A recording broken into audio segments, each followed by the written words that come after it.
The breakfast rush at Ellie's Diner in Louisville, Kentucky, was in full swing. The hum of conversations mixed with the clatter of plates and the hiss of the coffee machine.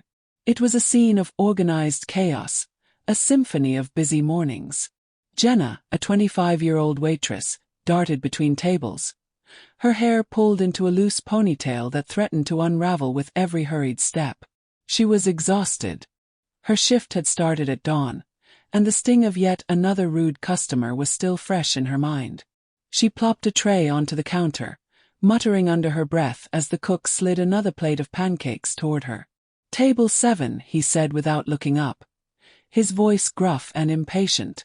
Jenna rolled her eyes and grabbed the plate. At table 3, a man in his mid-40s sat patiently, sipping water and scanning the menu. He wore a neatly pressed suit, his posture calm, yet there was an air about him that commanded respect. His name was Robert. To the staff, he was just another customer, though he carried himself differently, quiet but observant. When Jenna approached, he smiled politely and placed his order for scrambled eggs, toast, and black coffee. Jenna returned a few minutes later with his food, dropping the plate on the table with a little too much force. Robert glanced down and noticed something off. The eggs were fried, not scrambled. Calmly, he raised his hand and said, "Excuse me, I believe there's been a mistake. I asked for scrambled eggs." Jenna froze. Her shift was a train wreck, and her patience had long run out. She felt the eyes of other diners on her, as if the entire room was waiting to see how she'd respond. Her face burned with frustration, but she forced a tight smile and said, "I'll fix it." As she turned to walk away, the tension in her chest tightened. Fixing it meant more work. More work meant more time stuck in this place she hated. She clenched her teeth, gripping the plate harder than she realized. But something else was bubbling beneath the surface, something much harder to control. Jenna stormed into the kitchen, slamming the plate onto the counter. "Scrambled eggs for table 3, she barked, her voice sharper than she intended. The cook raised an eyebrow but didn't say a word, his hands already moving to crack fresh eggs into the sizzling pan. She crossed her arms and tapped her foot, the noise grating against the hum of the kitchen. Her mind was a swirl of frustration. The last table had left a terrible tip, and she was already dreading the double shift she had agreed to cover. Rent was due, her car needed repairs, and her phone bill was overdue. She felt like she was drowning, and every small inconvenience pushed her closer to the edge. Through the order window, she caught sight of Robert sitting calmly at his table. He didn't look annoyed or impatient. In fact, he was reading something on his phone, oblivious to the chaos around him. That calmness irritated Jenna even more. She thought, how can someone sit there so relaxed while I'm breaking my back in this place? The cook slid the new plate of eggs onto the counter, and Jenna snatched it up, plastering a fake smile on her face as she returned to Robert's table. "Here are your scrambled eggs," she said in a clipped tone, setting the plate down. Robert looked up at her and nodded politely. "Thank you," he said, his voice kind. But Jenna couldn't bring herself to reply. She turned sharply, and as she walked away, her frustration simmered to a boil. Moments later, Robert raised his hand again. This time Jenna hesitated. She didn't want to turn around, but she could feel the heat of his gaze. When she finally approached, he said, "I hate to bother you again, but the coffee is lukewarm. Could I get a fresh cup?" Her heart pounded in her chest. It wasn't his request that set her off, it was everything else. The bad tips, the rude customers, the endless hours. His polite tone only added fuel to the fire. Her grip tightened on the coffee pot in her hand, her vision narrowing as she leaned in, trying to keep control. But the room around her started to blur, and what happened next would change everything. Jenna stood there, gripping the coffee pot so tightly her knuckles turned white. Every ounce of frustration she had suppressed that morning came rushing to the surface, raw and unfiltered. She could feel the weight of the diner's chaos pressing on her shoulders. But now it wasn't just frustration, it was anger. And Robert's calm demeanor was the spark that ignited it. Before she could think, before she could stop herself, She tilted the coffee pot forward. The steaming liquid poured out, splashing across the table and onto Robert's face. The room fell silent. The clatter of dishes stopped. The low hum of conversations vanished.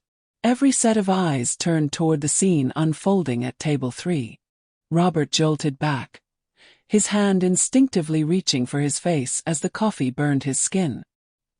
His chair screeched against the floor as he stood abruptly, his calm composure replaced with stunned disbelief.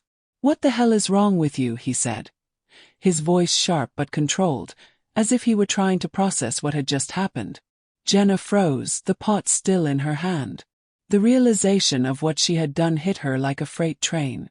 Her face went pale, and her mouth opened to apologize, but no words came out. The enormity of her actions left her paralyzed. Customers whispered, and a few gasps echoed through the diner. The manager, a man named Carl, rushed over, his face a mix of anger and panic. "Jenna, what did you do?" he barked, grabbing the coffee pot from her trembling hands. Robert stood tall, his suit stained with coffee, his expression unreadable. He wiped his face with a napkin, and the diner seemed to hold its breath. Then, in a low, deliberate tone, he said, "You clearly don't know who I am." Jenna's heart sank further into her stomach. There was something about the way he said it, calm yet commanding, that made her knees weak. She couldn't move, couldn't speak. All she could do was stare at the man she had just humiliated. The silence was deafening, and the weight of the moment pressed down on everyone in the room. But what Robert said next would leave everyone stunned and Jenna completely shattered. Robert straightened his tie, his eyes fixed on Jenna. The room felt like it was holding its collective breath, waiting for what he'd say. "I own this restaurant," he said, his voice steady but sharp, cutting through the thick silence like a knife. Jenna's knees nearly buckled. The words hung in the air, heavy with meaning. She blinked, trying to process what she'd just heard. "You what?" she stammered, her voice barely audible. "I'm Robert Gaines," he said, gesturing to the diner around them, "the one who signs your paycheck, the one who keeps the lights on in this place, and the one you just poured coffee on." Gasps rippled through the room. Customers exchanged wide-eyed glances, and the other waitstaff stood frozen in place, unsure of what to do. Carl, the manager, looked as though he wanted to crawl under a table. Jenna's mouth opened, but no sound came out. Her thoughts raced, but they all collided into one overwhelming realization. She had just poured coffee on her boss. She felt the weight of every choice she had made that morning, every frustration she had let build, crashing down on her. I didn't know," she stammered, tears welling in her eyes. "I'm so sorry. I didn't mean to." Robert raised a hand, silencing her. "You didn't know," he repeated, his tone measured but firm. "And that's supposed to make this okay?" Jenna wanted to disappear. The enormity of her mistake was unbearable, but Robert wasn't finished. He turned to Carl, his expression unreadable. "Get her out of here," he said quietly. Carl hesitated, his face pale. "Robert, maybe we should." "Now," Robert said, his voice firm. Carl nodded, motioning for Jenna to follow him toward the back. She stumbled, her legs like jelly, as she made her way to the staff area. The room buzzed with low murmurs as she disappeared, leaving Robert standing there, his suit still damp, his face unreadable. But Robert's calm exterior masked something deeper, an internal battle raging beneath the surface. What he decided to do next would leave everyone questioning what it truly means to lead with dignity. Jenna sat in the cramped break room, her head in her hands, the enormity of her mistake crushing her from all sides. Her manager, Carl, stood awkwardly by the door, unsure of what to say. The muffled sounds of the diner, customers murmuring, the clinking of silverware, seeped in through the walls. She felt like the entire world was outside talking about her. "Jenna," Carl began, but his voice trailed off. He wasn't sure what to say. Finally he muttered, "You messed up bad." Tears streamed down Jenna's face as she choked out, "I didn't mean to. I lost it." Carl shook his head. "That doesn't matter now.